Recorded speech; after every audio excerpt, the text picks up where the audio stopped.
Toxic behaviors in the workplace are insidious. More insidious still is the failure to respond to them with mechanisms of accountability. In this episode, we discuss how managers can provide feedback on toxic behaviors without becoming mired in the terms set by toxicity's totalizing worldview. To join the conversation, follow us on Twitter at GuildmasterC, check out our blog at www.guildmasterconsulting.com/blog, or subscribe to and comment on our YouTube channel. Simply search Guildmaster Consulting in quotes and you'll find us. Welcome to Somehow We Manage, the podcast for software engineers and their managers. I'm Ashley Graham.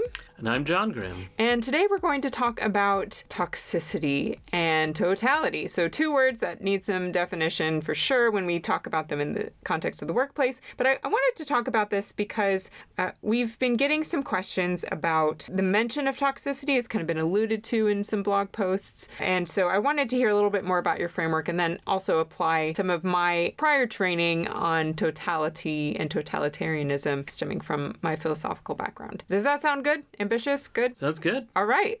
So first of all, tell me a little bit about the toxicity model as you see it taking place in the workplace. Where did this model come from? How have you applied it in the past to a workplace? Toxicity in the work is a word used in the workplace to fill in for similar words used in other parts of life. Toxicity drives largely from manipulation. It does not derive from disagreeableness. I think a lot of people... That's key. That is very key. Mm-hmm. We're not saying disagreeableness is always okay. A little bit's fine. Right, because some healthy conflict is needed. You need some healthy conflict. But simply being mean or angry or frustrating is a different problem and requires different solutions. Manipulation is incredibly dangerous because it is hard to know that it's happening. And it can often cause bigger issues than sheer meanness in a lot of cases. Workplaces use the terms toxicity. Outside the workplace, what is it? We're talking about narcissistic manipulation. You might have heard of narcissism in the news lately. It seems to have gotten a lot more attention. Narcissism is part of what's called the dark triad. Basically, three antisocial kind of personality traits: narcissism, Machiavellianism, sociopathy. So narcissism is kind of self-centeredness to the point of being toxic. Mm-hmm. Machiavellianism is the plottingness, the cool collectedness of just trying to get ahead and manipulating people. And insincere manipulation, yeah. as Kim Scott might put it in Radical Candor, insincere manipulation. Maybe? Yes, exactly. And sociopathy would be a general disregard for others' emotions, lack of shame, lack of guilt. These things all highly correlate with each other. So there's a lot of interest in the dark triad outside of the workplace, but certainly in employment psychology, there's interest in the dark triad as the source of this toxicity. A great book on toxicity would be the No Asshole Rule, as well as the follow-up Surviving Assholes. There are many reasons why toxicity is dangerous, but there's a great example in the No Asshole Rule of basically a toxic person is going to treat their managers differently than they treat their subordinate. And so you can have somebody who's absolutely ruining your business by treating all of their subordinates terribly, and you won't know. Because they will always as their manager. Know. Okay. You won't know. So I want to get back to totality, but a lot of the framework is around that dark triad. There's kind of the light side of it, which we call the H factor. There's a great book called The H Factor. That's honesty and humility. Yeah, you've talked about that a little bit, I think, in the blog as well. Like Big O culture. Big O culture is, we talk about H factor. So H factor is honesty, humility. Low H people are going to be at higher risk of having these dark traits. Okay. High H people are going to be at lower risk. People also tend to cluster around their H tendency. Okay. So if I know you and I know how extroverted you are, I don't necessarily know how extroverted your friends are. You can have introverted friends. It's not you don't choose people based on how extroverted or introverted they are.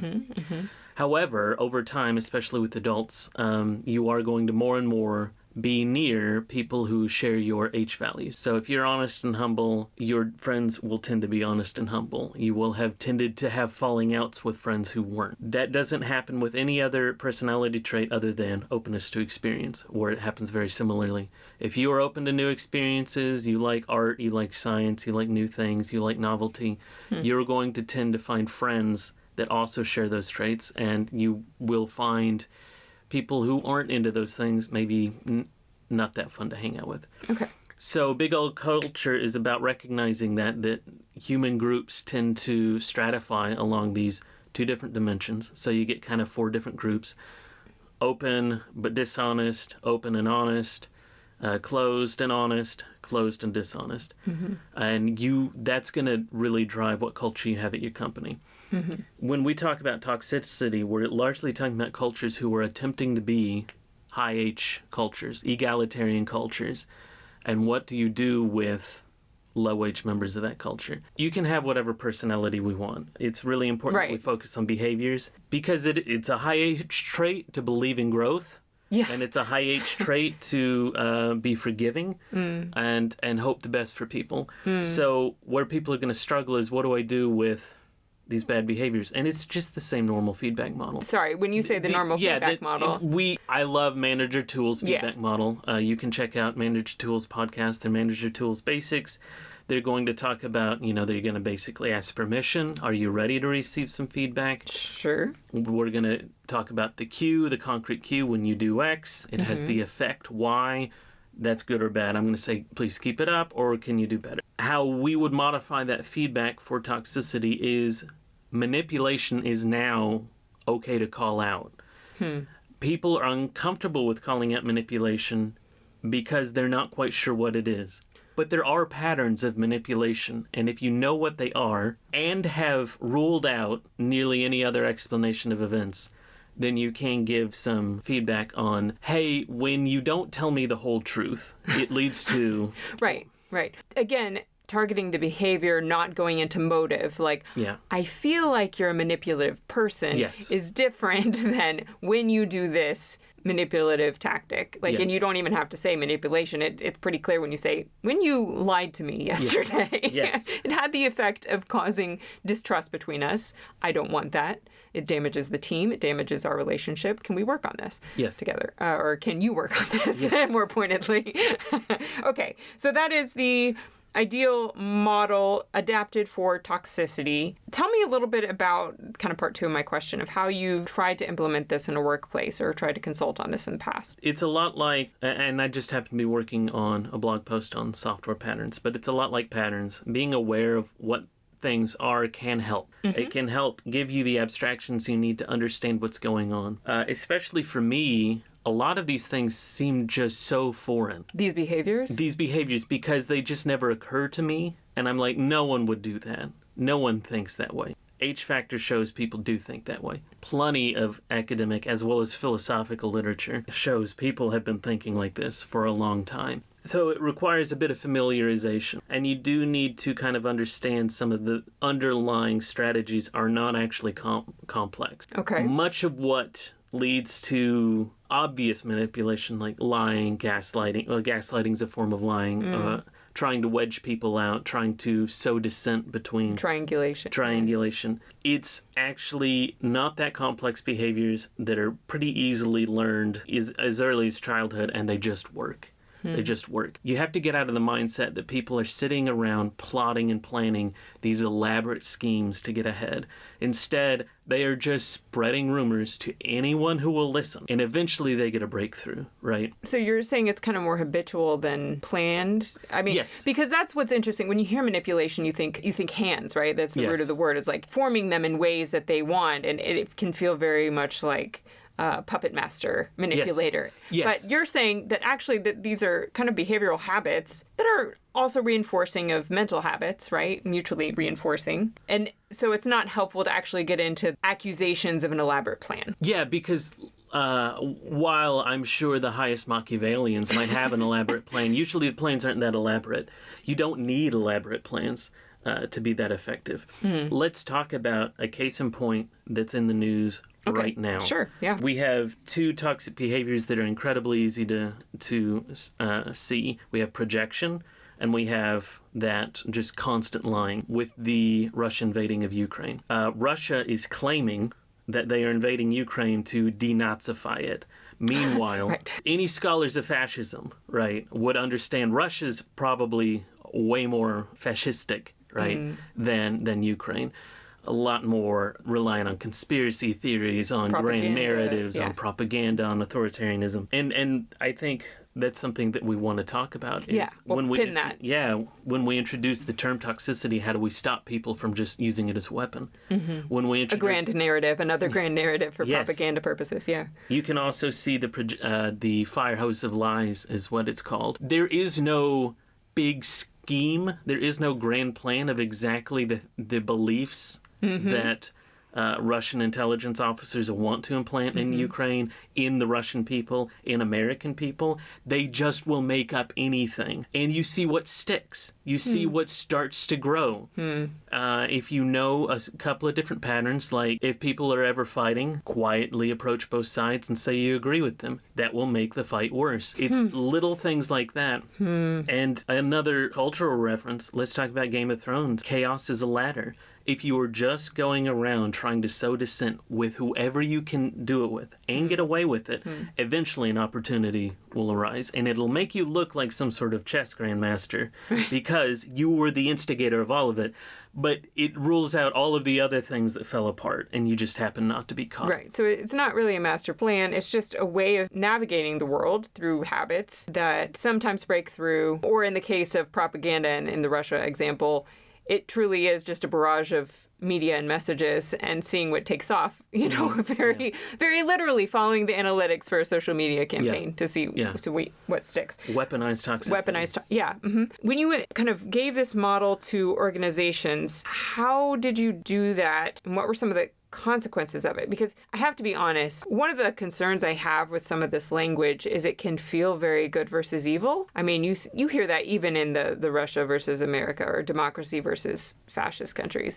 which, okay, I don't want to say they're good, I don't want to equivocate about that, but I do want to say, like, I know some Russian people who are not with Putin and what he's doing, right? So Sure. like, I don't want to totalize. So how do you implement this language, which can feel somewhat like a battle of good and evil, or us versus them, the humble ones versus the dishonest ones, or how do you implement this without just fanning the flames of dissent that a toxic behavior would actually want? You need to, this is nothing more than a mental. Yes. If you understand that some people will have habit based on a tendency to think, that's step one. You just need to understand it exists. There is no part of trying to identify and root out toxicity that actually is, j'accuse.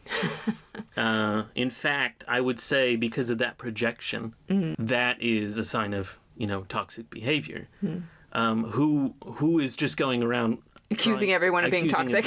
Everyone of being toxic. Yeah. The protections here, or the process here, once you understand the model, how do you find it? What do you do about it? It's the same as any other dispute. You need to fact find. If two people are arguing, you need to figure out as much as you can about what they're arguing about. Was anything in writing? This is one reason to prefer written communication over verbal, or memoization if you do have verbal meetings, or if you have meetings, have more than two people in the room. So one of the effects of that is that you might have a disagreement over what happened in a one-on-one, because those tend to, you can't have more than two people in a room. Right. So you need to get to the root of things. Once, 9 times out of 10, if you get to the root of things, it's going to be a misunderstanding. We're not in the toxic frameworks, we're in the 5 dysfunctions of a team frameworks. Yeah. But let's not be naive, because if you do find toxicity, it is dangerous. You need to fact find. You need to be aware of the patterns that toxicity can take, such as projection, victimhood, victim blaming as behavioral patterns, not definitions of motive. I mean, frankly, let's say you find a truly toxic person. They, have all these patterns of behavior. Their motive is power. It's always power. Doesn't matter. Doesn't matter. change anything. Yeah, no. You can know their motive, and it doesn't help you. Right. So, it just demonizes them, which, again, doesn't really help you, I think. it shouldn't demonize them, Because the flip side of all this is that a lot of humble and honest people don't pursue power because they think it's wrong to do that. And so when we have positions of power, either in businesses or nonprofits or anything else, it feels arrogant or assuming that they would propose themselves when we need more good people saying, no, I have pursued this skill set. I think I can do this. If you bring in this model, this heuristic device of toxicity and its behaviors, and it starts to be a way that you, I guess, have lossy compression of the individual, if like you try and shove their behaviors or who their motives, or honestly, like putting the behaviors in these categories is fine. To me, you're not going to have as much lossy compression if you're tying concrete behaviors to the impact of the team and expected behaviors in response, expected change. But I guess I've seen times when people take this language, and because it's so powerful and it helps them see things, like any heuristic device would, it's compelling. There's becomes this almost thrill in being able to explain more. Explaining more becomes a way to comprehend another individual. I'm not trying to have a slippery slope here. I've seen it in organizations where like the pattern comes to replace the reality. And for me, that is the heart of my interest in philosophy. Like anyone who I followed, Gabriel Marcel, Emmanuel Levinas, Hannah Arendt, Simone Weil, but like all of them were concerned about what happens when reality is replaced with a mental model or with a system that can't possibly account for its richness. And what happens when you totalize and say, like, this is a toxic person? How do you still follow the protocols of a business? Because, a business isn't in the business of saving souls, of waging war against evil. It's in the business of, well, I don't know, what would you say? I'll give my answer. What do you think the business is in the business of?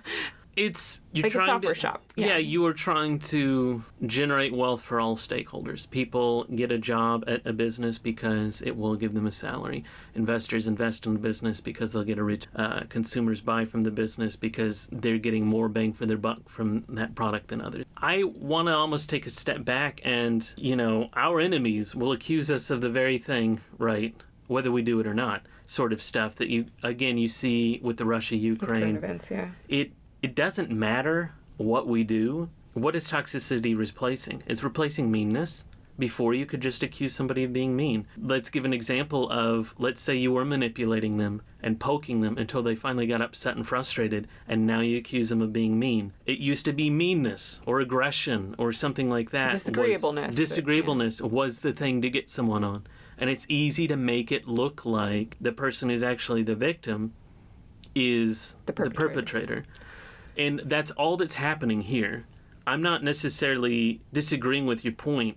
The term toxicity will be used and will be totalizing, but it is used by the same people who are attempting to totalize with whatever term they've heard lately. So it's not unique to toxicity that we use this. I would have the same critique of any heuristic, when I see personality tests applied, and I'm like, okay, but there's some part of reality that's not being captured there, and what happens when you over-rely on the tool. It's the agile critique too, when like you've replaced interactions with people with tools or with heuristic devices for those people. So your point's well taken that I would have this criticism of any management theory or any psychological theory. Where I'm particularly concerned is, okay, you think of the business in terms of generating wealth for everyone. I think of it in terms of generating value, and part of value to me is the employee experience. And I know that you would tie that back to wealth, and we don't totally disagree. You're just more of an overt capitalist than I am.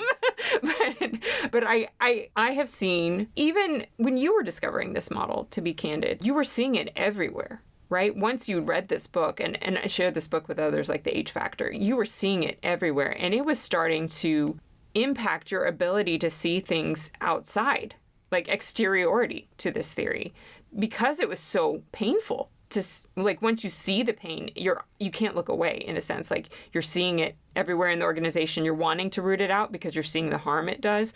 Like, how do you pay serious mind to the harm of toxicity while also not overplaying into its own hand? Does that make sense? I think in my case, you want to differentiate between someone learned something new and it suddenly made the world easier to understand for them. Mm-hmm. That's versus someone heard a new buzzword that that people in power are paying attention to. Mm-hmm. Let's talk about using toxicity as a weapon. It has to take off. The organization has to say we're going to take toxicity seriously. Once that happens, you'll get a lot more people using it as a weapon. So while I probably got obsessed with it initially, it was because all of these things seem so unrelated and so confusing. Because that's the nature of that is the nature of manipulation. Yeah. And suddenly it was crystal clear that I felt like I was the only one who could see it. And over time, more and more people were like, I'm starting to actually see the pattern you're seeing. And I never was trying to be totalizing towards people. It was more realistic. So there is some good research in the psychology of personality. The traits are hard to change, but they are changeable. The issue with dishonesty is that dishonest people don't understand why on earth they would need to change. There was a recent article showing that just performing behaviors like giving to charity, maybe anonymously, did actually start to move the needle on rates of honesty. However, what was interesting was that some people admitted their goal was to become more dishonest over time. So this is the same with openness. People who aren't open value not being open and maybe want to be less open. So you may not get a movement in the direction you want. That being said, let's get back to the process. Yeah. None of the toxicity doesn't change the process. Exactly. It doesn't change the process. We're still talking about 6 pieces of feedback. Performance improvement plans, verbal written warnings, everything like that, all the chances in the world, because you need to give them the chance to grow, and you also need to show everyone else we use the same rules for everyone. Let me give an example. Yeah. In a pre-toxicity world, somebody might have forgotten about a delivery, or at least that's what they're saying. They say, oh, I forgot about that, I'm sorry. You write it off, everybody makes mistakes. And then you realize this person tends to forget about that one deliverable every single time you ask them. In a pre-toxicity world, it's super hard to just accuse them of saying they're forgetting because it doesn't feel right. It doesn't feel right. Well, because you're about the behavior. It's like, when you say that you're forgetting. Sure. Yeah, it's easy to get away from the feedback model if you think it's a genuine mistake. It's easy to get away from the feedback model if somebody who's just, oh, I forgot. Sure. Then it's not feedback. You're like, oh, okay. Yeah. It's just a casual conversation of like, oh. Now, you can say you don't have to know about toxicity, just hold people accountable. But not Which is what I would typically say. Exactly. You wouldn't need the toxicity model if you could just hold people accountable. Yeah. But a lot of people are uncomfortable with that. Yeah. People will say, oh, I'm so sorry, I'll get it to you next time. And you want so much to believe them, and you want so much to believe especially if you're high H. Yeah, exactly. You don't want to believe they're lying to your face. Yeah. You don't want to think that about them. It hurts you to think that someone else is like, just straight up, yeah, I'll get that to you next week, boss. Yeah. Understanding toxicity helps you know, is like, look, you could be forgetting or you could be lying. I don't care. Right. When you don't deliver the deliverable, we miss our deadlines, it has this impact, please do so. It gives people an excuse to get out of this, oh, but they had a really hard week. It's like, this is the 10th hard week they've had. Yeah. And does nobody else on the team have a hard week and still manage to get things done? Okay, so this is really interesting, and this is the first time I'm realizing this in all of our personal conversations about toxicity in the workplace. For me, I thought it was going to take away from that feedback model, that it was going to devolve into speculation about their character or their traits, their personality traits, or the psychology of personality, which a company really... I didn't believe that a software engineering firm should be in the business of psychoanalyzing. Sure. Right. They shouldn't. Or a manager shouldn't be in the business of therapy, which we could talk about another time. I was concerned that it would devolve into that. But what you're saying actually aligns with my interests, and what I would say is that it should help you hold more accountable, because you're like, I ultimately don't care.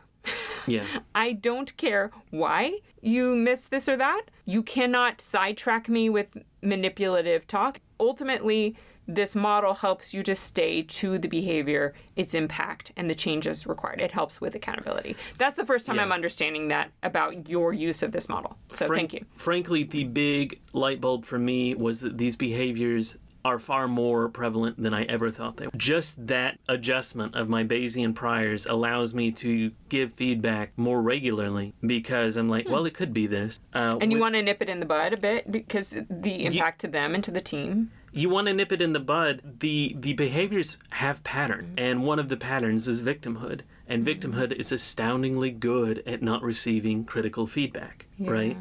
And so if you know that that's a possibility, and you have somebody who's seems like the victim, that's fine. I'm so sorry this happened. When you miss a meeting, we need you to, like, it gives you a way. It's like, I got to cover my base. I'm sorry that this has happened to you. However, I need to also make sure that you know to show up to the meeting on time. Right. So it gives a reminder of like, they probably are a victim, but just because they're a victim of something doesn't mean that they get away with other behaviors. So I need to make sure to cover that critical feedback. There's so much of manipulation is avoiding consequences of your actions. And we're talking about... Say that again, sorry. So much of manipulation is avoiding consequences of your action. That's why you have to modify the feedback theory, but not the actual process. To help it work against this. It's like a new antibody for a new virus. You just have to know, here's what it looks like. And it's okay to give your normal feedback if it starts looking like this. You're not going to hurt anyone. The feedback model already is generous enough for people who are making mistakes. It's generous enough for people who are victims of things. It gives lots of wiggle room. So use that wiggle room. Hold people accountable. It's okay. You're not the bad guy. Okay, so a question I have, if you have someone, maybe I'm still uncomfortable with the word toxic, but like their defense mechanism is this, either this victimhood play or this obfuscation, bamboozling, I think is one of the things that you called it. Like if they're getting feedback, it's really easy for them to come up with reasons, you know, why they did something, or to ask you for more explanation to kind of negotiate the terms of the feedback. And I've seen managers who, to avoid that, kind of just stick to their script and do not go outside. Like, when you did X, it had this impact on the team. Can you change that? You know, like, but they keep reiterating their script. Like, what should a manager do when in the middle of giving this very procedural, just mode of feedback, meet with some of this bamboozling? You know, how should they respond to that in a way that, I guess you kind of alluded to it, but is like, all right, I can be empathetic, but that doesn't invalidate my feedback, right? Yeah. Like, how do you navigate that as a manager? Exactly what you just said. Listen. Okay. Don't say anything. They deserve to have a hearing. But would the person then say, like, you're stonewalling me? Well, you know what I mean? I'm not saying be absolutely silent. Yeah. Nothing they say is going to change the feedback. Yeah. Well, you need to assume Very little. that. Yeah. You need to assume that. A pattern I've seen in terms of manipulation is I'm going to give you some feedback, and then I get feedback on my feedback. That wasn't delivered correctly. Or I wouldn't have done that if I were, managing somebody like me. And for some reason, that nullifies it all. Oh, yeah. I didn't do it right. Okay, well, I'll get you next time, you little rascal. And it's surprising how long that can go on, because giving critical feedback is incredibly awkward. Oh yeah. And you're not going to do it perfectly. Yeah, you can't do it perfectly. So if somebody says that wasn't delivered perfectly, ergo it is null and void. Nobody says it that, obviously, but you can walk out of meetings and somebody can be saying, I dodged that one. So if you listen, if you can figure out how to say, like, I understand you're upset. I don't think this is all cut and dry, and I am giving, some critical feedback to others involved, but I need you to improve on this. If you can just stick to, galaxy brain level is like, you may learn something that, okay, I need to go investigate that. But let's just go with beginner level. Just assume you won't learn anything. Nobody can be perfect. This is why we have 6 pieces of feedback in case mistakes are made. Let's look for an obvious and pattern that is not getting better. Okay. Just rely on the 6 pieces of feedback. Try your best to listen. Do not argue. Don't agree too much. Don't. Yeah, that's hard. You can agree with feelings. I understand you're upset. I'd hate to be upset. I think this was a really tricky issue, but I think you could have done better. Stuff like that. Okay. All right. This is helpful. I think I still have some more questions, but we can take it on in another podcast because I see our daughter is waking up. And as many of you know, we try to tackle issues in the span of her nap. So thanks again for talking through toxicity, and we'll probably have a second conversation about totality, but this has been a really nice primer. Yeah, sounds good. We're on a mission to try and improve management, so if you feel like you can take up that mantle with us, we could use your help. Share it far and wide. Follow us on Twitter at GuildmasterC. Check out our blog at www.guildmasterconsulting.com/blog, or subscribe to and comment on our YouTube channel. Simply search Guildmaster Consulting in quotes and you'll find us.